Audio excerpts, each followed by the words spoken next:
Hey, how's it going, YouTube? My name is Nacho, and welcome to my weekly Resident Evil 7 updates. I usually post from Monday through Thursdays, so be sure to subscribe if you are a Resident Evil fan. Anyway, this is a very special update because we got a glimpse of something so horrifying, I pissed my pants. Panties. Capcom has been releasing 2 videos every week, and so last week's weren't nothing compared to what we got this week. Anyways, I'll shut up and we can totally analyze this thing step by step. Let's get started.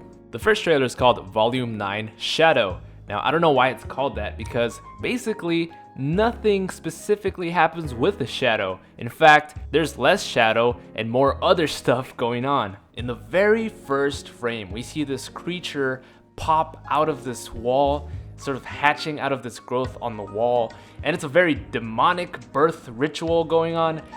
I don't know. Now, believe it or not, this creature is actually very humanoid in appearance. It has 2 arms, 2 legs, and a head.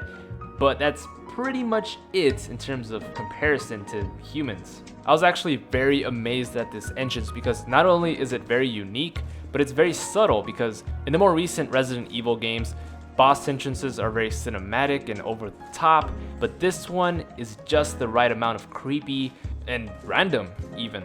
Besides that, it's very terrifying nonetheless. One of the first things I actually said when I first saw this creature was, yep, that's pretty much a Regenerator. Regenerators are my all-time favorite Resident Evil bosses. And there are some very similar details with this creature and Regenerators. It's very eerie, if you will. Now I'm gonna go ahead and place my bet that this is actually a newer type of Regenerator, or who knows, maybe it's just a creepy cousin. I mean, it has the same claws, it has the same long arms, weird looking teeth. It's basically a Regenerator. Anywho, as the trailer goes on, this thing starts to come towards you. It's very physically imposing. It's obviously taller than you, and handgun bullets aren't doing a goddamn thing against this creature.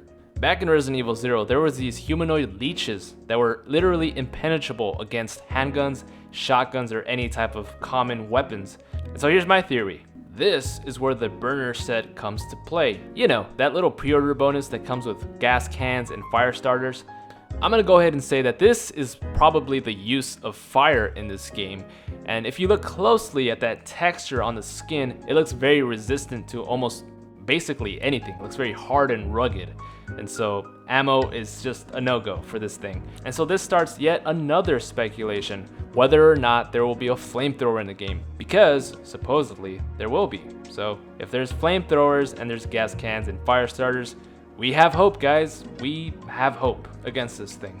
Now, as the trailer progresses, you can actually see a quick shot of the ceiling, and you can actually see that the growth from which this thing was born from is taking over basically the entire room.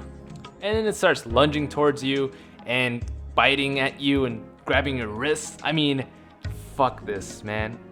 Fuck this. I'm not gonna fuck this. Alright, so moving on. The next trailer is called Volume 10 Aunt Rhody, which is actually the theme song of the first trailer.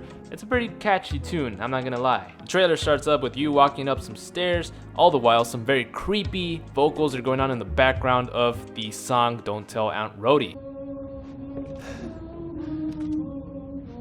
I just want to add that I absolutely love this trailer because the vocals and the setting while you're slowly walking up the stairs to reveal, a creepy old lady singing this entire time.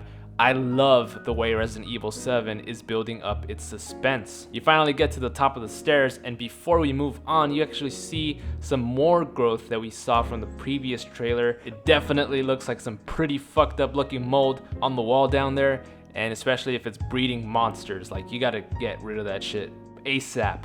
And we start to get closer to this old lady, and let me just get this straight. I love old people. I mean, I just want to give them hugs, but this particular old lady you should probably stay away from.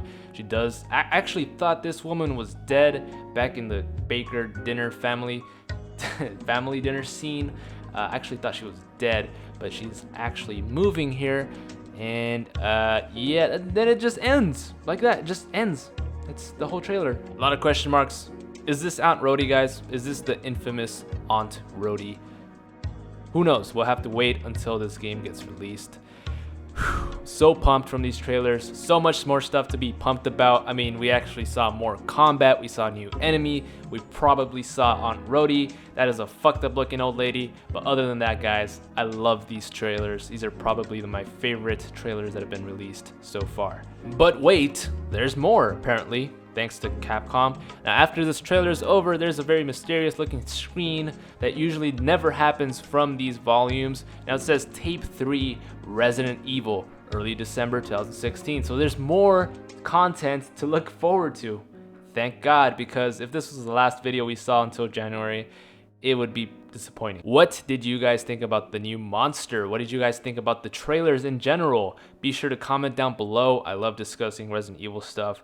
Thanks so much for watching, guys. I do Resident Evil videos from Monday through Thursday, so be sure to stay subscribed. And if you are a fan of Outlast, I'm going to begin covering Outlast. Oh, Outlast 2, not Outlast 1. So be sure to stick around for that. Thanks so much for watching, guys. Be sure to like and subscribe to join the Nachos today. Thanks so much for watching, guys, and as always, stay single.